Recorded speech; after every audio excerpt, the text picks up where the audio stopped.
Okay, this is kind of Unit 9 and Unit 10. We're up to Lesson 3 in reviewing big data, and this is cyber attacks. Phishing. The internet is a network of computers filled with valuable data, so there are many security mechanisms in place to protect that data. But there's a weakest link, the human. If the user freely gives away their personal data or access to their computer, it's much harder for security mechanisms to protect their data and devices. A phishing attack is an attempt to trick a user into divulging their private information. A phishing attack typically starts with an email that claims to be from a legitimate website, like a banking website or an online store. The goal of the email is to obtain private data from the user, so it either asks the recipient to reply with personal information, or it links to a website that looks remarkably like the original site.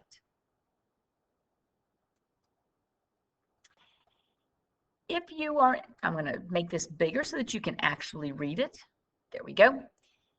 If you, the user, convinced and enter the private details on that site, that data is now in the hands of the attacker.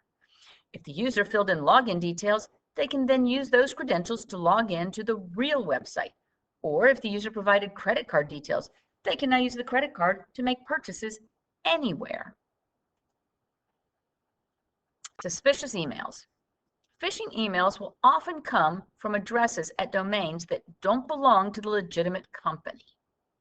Okay, notice at IEU, WG, FIU, blah, blah, blah. Conversely, a legitimate email address is not a guarantee that an email is 100% safe. Attackers might have figured out a way to spoof the legitimate email address or hacked their way into control over the actual email. Suspicious URL. Phishing emails will often link to a website with a URL that looks legitimate, but is actually a website controlled by the hacker.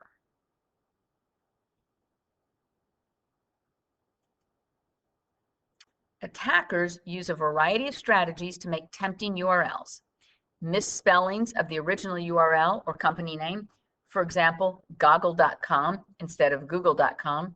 People don't always recognize the double G's instead of the double O's. Subdomains that look like the domain, for example, paypal.accounts.com instead of accounts.paypal.com. PayPal owns the second domain, but they don't have any control over the first. A different top-level domain name, for example, paypal.io versus paypal.com. Popular companies try to build their domain with the most common top-level domains, such as .net, .com, and .org. But there are hundreds of top-level domains out there. Non-secured HTTP connections. Any website that is asking you for sensitive information should be using HTTPS to encrypt the data sent over the internet. Phishing websites don't always go through the extra effort to use HTTPS. However, according to a report, more than 2/3 of all phishing websites used HTTPS in 2019. So, a secured URL does not necessarily equate to a legitimate site. Urgency and scare tactics. Phishing emails use psychological manipulation to lower our guard and get us to respond quickly without thinking through the consequences. Handling a phishing attack. Every phishing scam will vary in its sophistication, so some emails may be very obviously fake, while other emails can be incredibly convincing.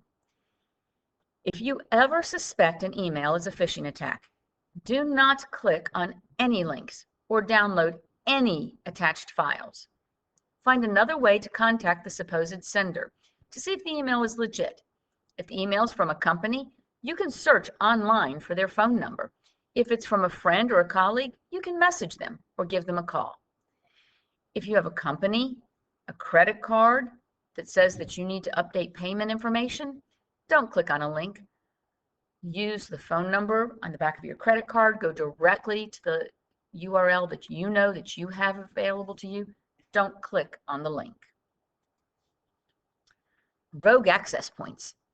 One time at a coffee shop, I saw a listing like the one to the right when trying to connect to its Wi-Fi network. Wi-Fi Looking for networks. Turn Wi-Fi off. Coffee shop Wi-Fi, Sonic, Netgear, Xfinity Wi-Fi, AT&T, PUJK297. Seeing the generic and duplicate coffee shop Wi-Fi networks gave me an odd feeling, so I decided not to connect. When I visited the coffee shop a few weeks later, I saw a flyer warning customers that coffee shop Wi-Fi was a rogue access point. Access points. Homes often connect to the internet via a wired connection.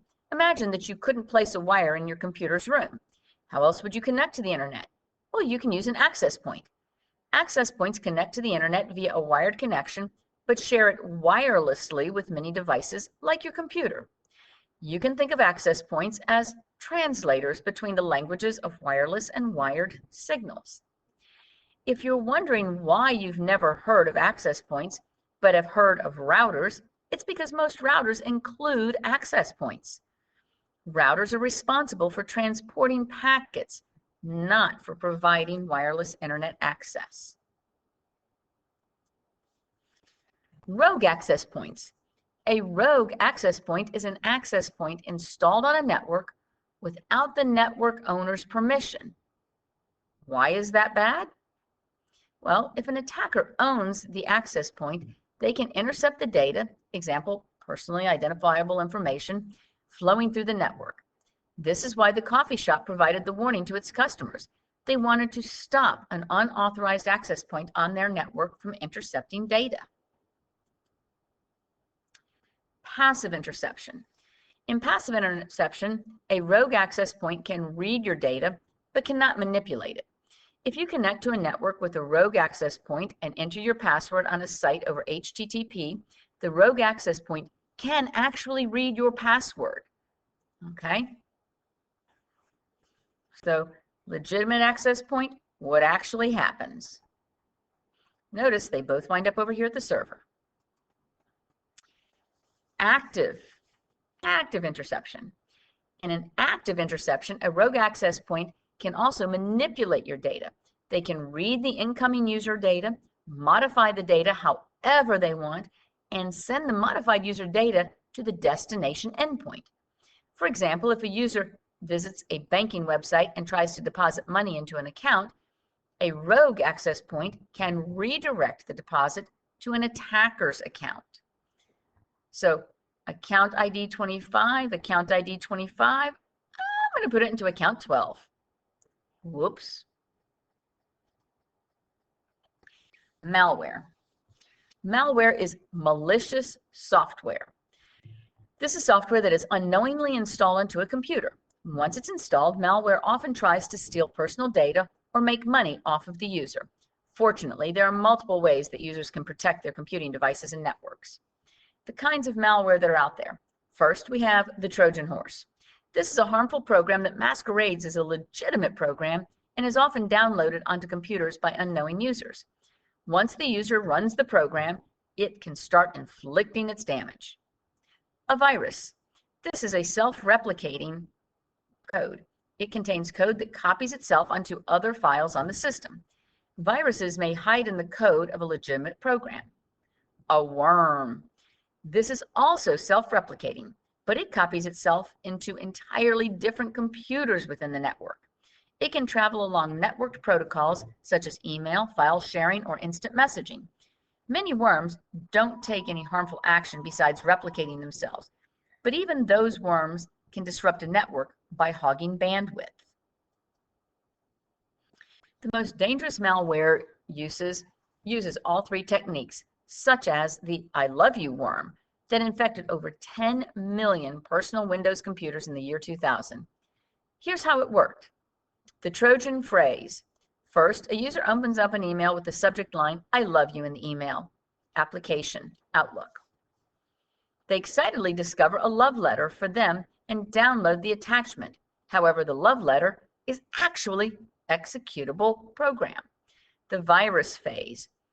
The program searches for files in the operating system with certain extensions, such as JPEG, and overwrites them with a copy of itself. The worm phase. The program sends an email with the love letter to every contact in the Outlook address book. The cycle begins again. The I love you worm is estimated to have cost 5 to 15 billion in terms of removal, recovery, and lost productivity. The effects of malware. Once malware gets onto a computer, it can cause damage in multiple ways. Spyware steals data and sends it back to the malware creators. A common form of spyware are keyloggers, programs that monitor everything a user types, including, of course, their many passwords. Adware pops up advertisements to users. The ads either earn money for the malware creators or urge users to download other forms of malware. Ransomware. You've probably heard of this before. This holds a computer hostage by encrypting user data or blocking access to applications, and it demands that the user pay a ransom to the anonymous malware creators. Protection. Attackers are constantly finding new ways to compromise systems. Unfortunately, at the same time, security engineers, or fortunately, not unfortunately, fortunately, security engineers are coming up with protection mechanisms. A security patch is an update to the code of an application or the entire operating system that often fixes a bug that has been exploited by malware. Computers, including mobile phones and hardware devices, should always keep up to date with security patches to reduce the risk of malware. A firewall is a system that monitors incoming and outgoing network traffic to a computer or internal network and determines what traffic to allow. Firewalls can do automated detection of suspicious traffic and can also be configured manually. Firewalls cannot identify and block all malware, but they are a useful line of defense for what they can identify. Antivirus software. This protects an individual computer by constantly scanning files and identifying malware. Once an antivirus program finds a piece of malware, it can guide the user through deleting or repairing the file to be safe again. Of course, new kinds of malware are invented all of the time, so antivirus programs must constantly update their list of known malware. Next up, we'll discuss data encryption.